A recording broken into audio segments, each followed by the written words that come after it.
T'appartient, je le disais en préambule tout à l'heure, tu as évoqué, tu t'es épanché sur ce que tu as vécu toi, cette forme de harcèlement, et il était important d'être ici devant ces collégiens, devant ces lycéens aujourd'hui, pour partager ton expérience, pour leur expliquer finalement, et c'est ce qu'on dit depuis le début, qu'il faut parler, il faut verbaliser lorsque l'on est sujet à du harcèlement à l'école. Merci à toi d'être ici aujourd'hui.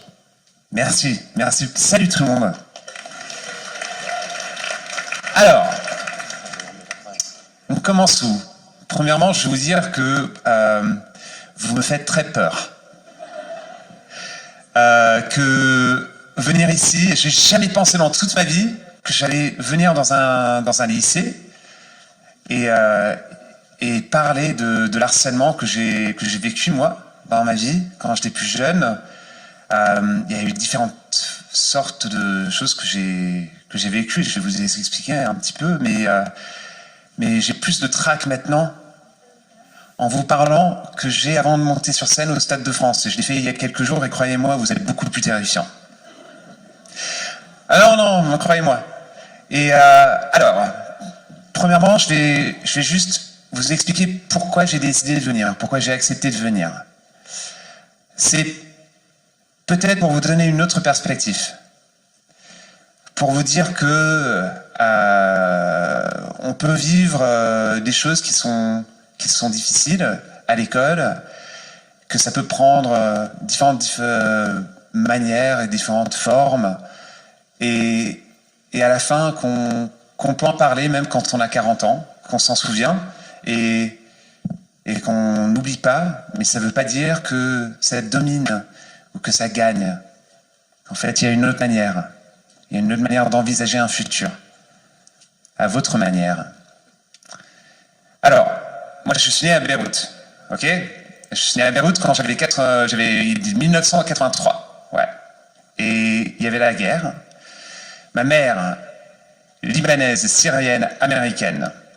Une dame qui portait toujours des nœuds dans ses cheveux, qui était grosse, qui était grande, qui était belle, qui était colorée, qui était une grande maman, avait des cheveux presque rouges.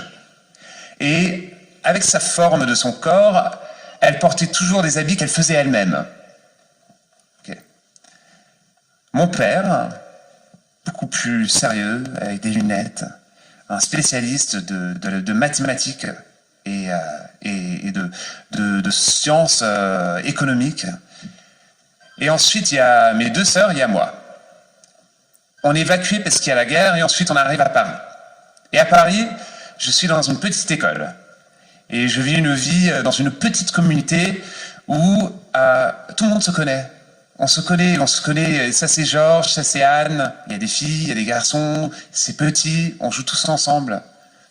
Et ensuite, mon père, il est pris en otage pendant la première guerre du Golfe.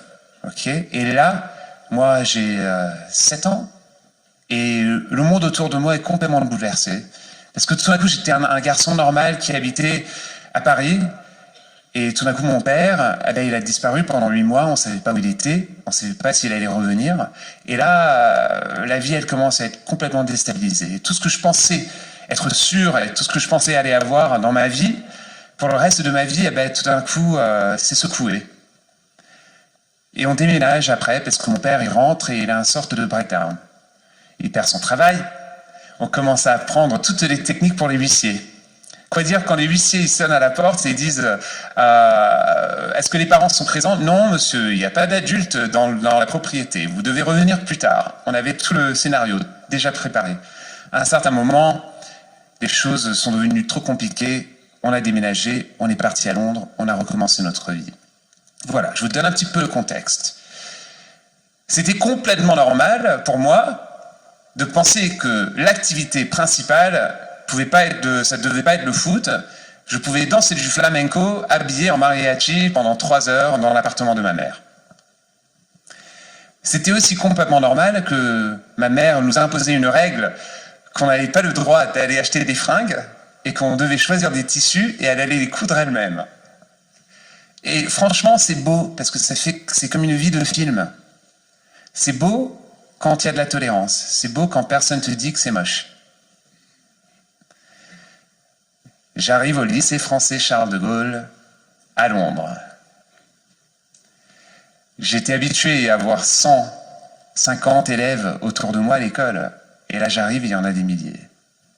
Je suis habillé en short rose avec des polka dots, une chemise jaune et un nœud papillon rose polka dot. Et je pense que je suis très bien habillé pour le premier jour dans cette nouvelle école et la première partie de ma nouvelle vie. Moi, je me considère beau et normal. C'est pas exactement le cas dans l'opinion des autres. Et là, je rigole, mais je me souviens toujours de ce moment de tristesse tellement profonde. Je suis un enfant, j'ai 8 ans. Et je me mets au fond de la classe et je commence à pleurer. Parce que je ne comprends pas pourquoi tout le monde se moque de moi. Maintenant, je le comprends. Ok, c'est ok, mais vraiment, je ne comprenais pas pourquoi. Et les choses deviennent de pire en pire. Ça continue. Alors là, je commence à porter un t-shirt blanc. Ensuite, les shorts roses, ils disparaissent. Le papillon, il s'en va. Je veux porter du noir. Ça va, le noir, c'est bien. Hein. Mais c'est pourquoi je voulais porter du noir. C'était la différence. C'était pas parce que j'aimais le noir, c'est parce que je voulais disparaître. Et là, quand je me retrouve aussi face à l'intolérance de ma prof, c'est là où vraiment les choses commencent à devenir très compliquées. Parce que c'est une chose, c'est les enfants autour de moi, mais ensuite c'était aussi le prof, la prof.